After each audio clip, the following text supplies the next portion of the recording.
Lights, camera, action. Welcome to the Requel podcast, part of the Krypton Report podcast Patreon spec.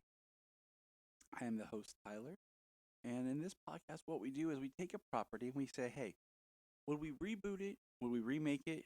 Would we do a sequel, a prequel, or a requel? What would we do with the property? And we pitch the movie idea. You know, some previous episodes was more integrals, where we kind of do a sequel in between two films or something like that, and we just kind of pitch ideas, and it's a fun time. And sometimes I'm with a co-host, sometimes I'm by myself, and that's the podcast. So sit back, and if you're a movie lover, just enjoy. Hey everybody, Tyler here. Just got done watching John Wick Chapter 4 with my dad, which is crazy because I think the last time I went to the movies with my dad, we saw Expendables 2. Yeah, it sounds about right. Yeah, my dad doesn't go to the movies much, and he wanted to go with me. So we went, and it's awesome because he's enjoyed all the other movies. And this will be a spoiler-free thoughts. John Wick 4. It's interesting, so let's take a look back at this, just the John Wick series on this episode here. And then I'll give you a pitch. So basically, John Wick 1 was one of those action movies that came out that just kind of took everyone by storm. But I feel like John Wick 2 is what made it John Wick. The first movie very much is a standalone with a really neat, simple plot. And it exists. And we have, the ending and everything. And it feels like you could be done. But it's John Wick 2 that really takes what happened in the first one and amps it up and builds the mythology, really builds the high table, builds this world out more. And from there, it keeps going. So what's interesting is John Wick right now exists in a quadrilogy format, but at the same time, you have this one film, first one, but then 2, 3, and 4 are very much the trilogy. Some of the ways that can be looked at is just the way that they roll into each other.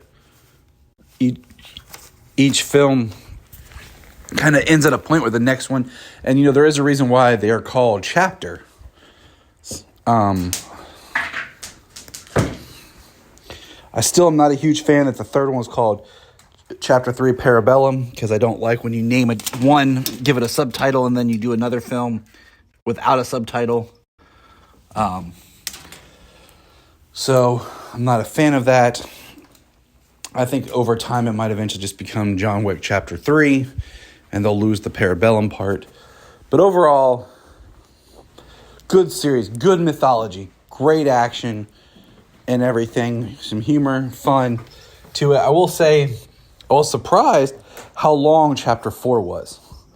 Being almost a 3-hour film, definitely being 3 hours, and most of it's taking up by action and new characters, which new character was great, one of the best, but there's not much dialogue from Mr. Reeves.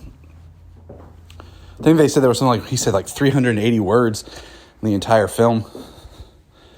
I do suggest rewatching John Wick 3 before seeing 4. Now, I hadn't finished 3 before going to see 4. I was trying to, but was just not able to make it. I did finish it after watching 4, and the themes, the characters, where they are, what's going on is so much better. It's so greatly reinforced that it really gives you a great scope of this world. I mean, heck, if you can, watch 2, 3, 4. I had planned on doing a one-a-day rewatch, building up to 4, but just life got in the way, and the fact that it is a rated R movie does make it a little bit harder for me sometimes to watch films leading up to a film when my kids are around. Luckily with the Scream series, I was coming up on break from work, so I was able to do that before the film. Now we have Johnny Wick now, Chapter 4, and this is non-spoiler. Like I said, go see it, check it out. We can discuss more later, but I will say put a pin in it.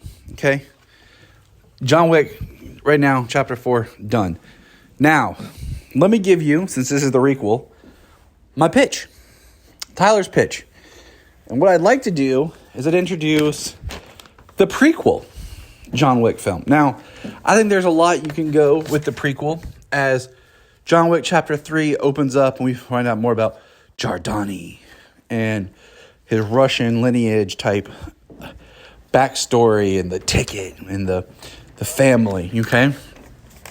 And I think all that can be put into this film. But I believe you can make a prequel that doesn't, quote unquote, spoil anything that's to come in the other John Wick films.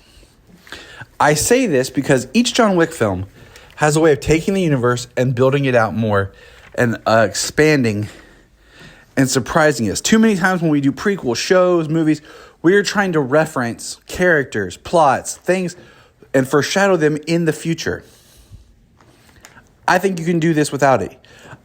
So here, let me get my pitch and I'll explain more. So the film would be called Jonathan Wick Introduction. Keeping with the theme of a book, when you first open a book, it's your introduction. Now, this is when we meet him. This film would take place in your first 15 minutes of the film. He's completing a task. Like, you open up with John Wick doing some awesome, crazy task. Like, this is him at top of his game. This is when he strikes fear in everybody. And he meets his wife, Helen. So that's the inciting incident. He meets Helen. He falls in love. She falls in love. He confesses, this is who I am. This is what I do. And you see the love they have. And then he goes to the high table. Now, we've never seen like the headquarters, the high table before. So this would be actually, we would see for the first time the high table and him going to them and him getting his impossible mission. Something that cannot be accomplished, that he can get out. So this film would be him completing that task. And the film would end, this happy ending with him and Helen. They're together and they're in love. And you could do something, like at the end, you could fade to black, then cut and say 5 years later, because it was said he was out for 5 years, and you could kind of show basically the opening scene of John Wick to tie it together. Now, so Jonathan Wick, you would get some backstory. We'd learn a little bit more about him as we, the audience, are coming into this from Helen's point of view. She is our introductory character, and we learn a little bit more about his past and his history from her. This wouldn't be trying to tell his entire story, but it would be the moment before. So if John Wick, number 1, aka we'll call it John Wick Chapter 1, is where this story takes place, this is the moments that got us to that story. Now, here's the other thing. I think you should cast it.